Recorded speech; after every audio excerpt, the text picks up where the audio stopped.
کوئی گندگی، کوئی نجاست، کوئی رجس پہنچ نہیں سکتی، تو پھر اللہ نے جسے خود اپنے نور سے پیدا کیا ہو ان کے قریب گندگی کیسے آئے گی، ان کے قریب نجاست کیسے آئے گی؟ توجہ کیجیے گا، یہی وجہ ہے عزیزان گرامی کہ جن لوگوں کے اندر جسمانی گندگی ہو جب وہ علی کے قریب نہیں آ سکتے تو جس کے اندر خاندانی گندگی ہو، نعرہ حیدری۔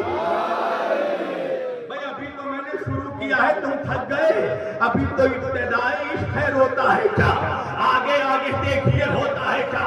اللہ کہہ رہا ہے تمام تسبیح اس اللہ کے لیے ہے جو بادشاہ ہے، جو لازوال بادشاہ ہے، جو قدوس ہے، جو زبردست عزیز الحکیم غالب حکمت والا ہے، زبردست حکمت والا ہے۔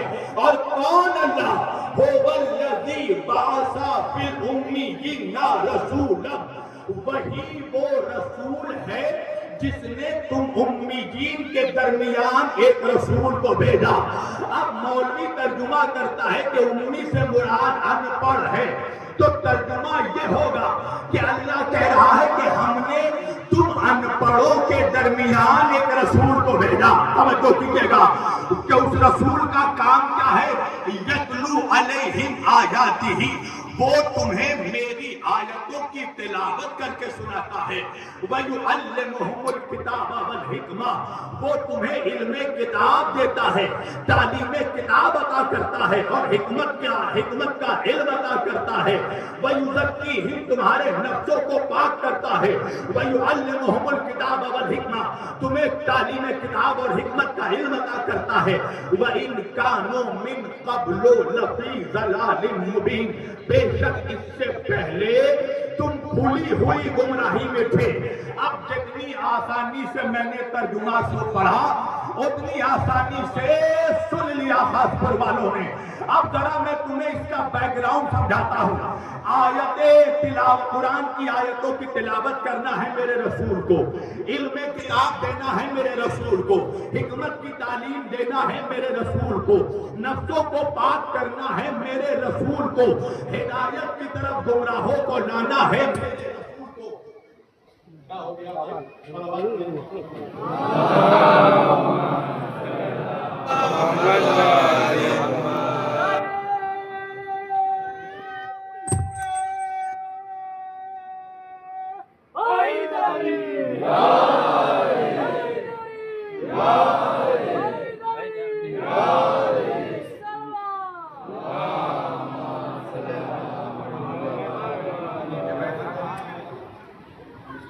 کہاں بیٹھا اس کی طرف نظر رکھیے گا۔ وجہ یہ ہے کہ یہ سمجھتے ہیں سارے مولوی لوگ، تو اس کے ہاتھوں کو دیکھتے رہیے گا۔ جب میں آواز بڑھاؤں گا یہ چپکے سے سلو کرے گا، اور جب میں اپنی آواز دھیمی کروں گا یہ چپکے سے بڑھا دے گا۔ ایک آواز رکھیے، اس کے ہاتھ کی طرف نظر رکھیے، جو بھی کھڑا ہے مائک والے کے پاس۔ توجہ، اب رسول کا کام ہے وہ تبلیغ کرے۔ توجہ، علم کتاب دے۔ اب میرے نبی نے تبلیغ کیسے کیا؟ توجہ، 40 سالوں تک میرے نبی نے انسان نما جانوروں کو انسان بنایا۔ توجہ، حیوان نما انسان کو انسان بنایا، اور پھر انسانوں کو مسلمان بنایا، اور پھر مسلمانوں کو صاحب ایمان بنایا، اور انہی صاحبان ایمان میں ایک کو سلمان بنایا۔ توجہ کیجیے گا، میں اردو کر رہا ہوں۔ اب جب میرے نبی نے تبلیغ شروع کی تو ظاہر بات ہے نا بھائی کہ جب چراغ روشن ہوتا ہے، جب روشنی آتی ہے، صلوات پڑھیے، یہ گھٹا رہا ہے۔ میں نے کہا کسی کو کھڑا کر دیجئے، یہ چھپکے سے گھٹا رہا ہے، ایسا رہے گا نہیں پڑھتا ہوں۔ ایک صلوات پڑھیے محمد والے محمد کا۔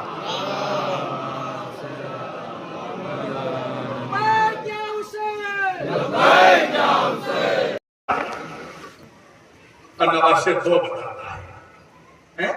جب میں یاد ہے نا پچھلے سال مباہلہ پڑھا تھا میں نے، اللہ نے کہا میرے نبی تم اپنی بیٹی لاؤ، ہم اپنی بیٹی لائیں گے۔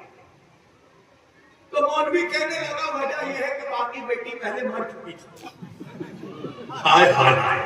میں نے کہا منحوس اللہ نے بھی تیرے گلوں میں ہڈی اٹکا دی ہے. آیت یہاں ختم نہیں ہوئی.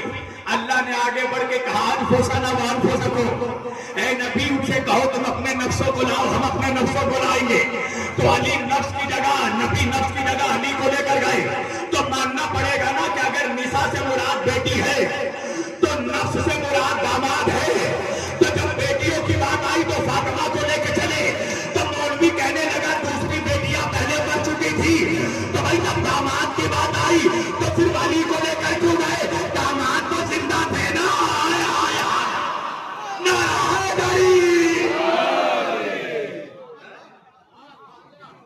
اچھا جو لوگ نہیں سمجھے ہیں وہ رات کو بیٹھ کر سوچیں کہ شبیر وارسی نے کیا پڑھ دیا.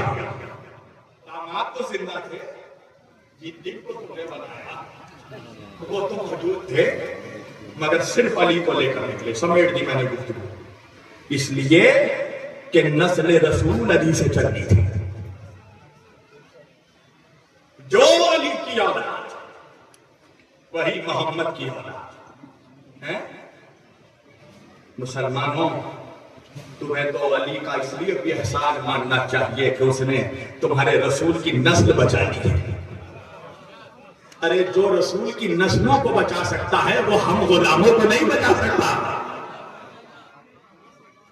نسل رسول بچائی ہے علی کے بیٹوں نے. اور صرف نسل رسول نہیں، رسول کا جو کچھ تھا اسے بچایا تو علی کے بیٹوں نے. علی نے نبی کی نسل کو بچائی ہے تو علی کے بیٹوں نے نبی کے دین کو بچایا ہے.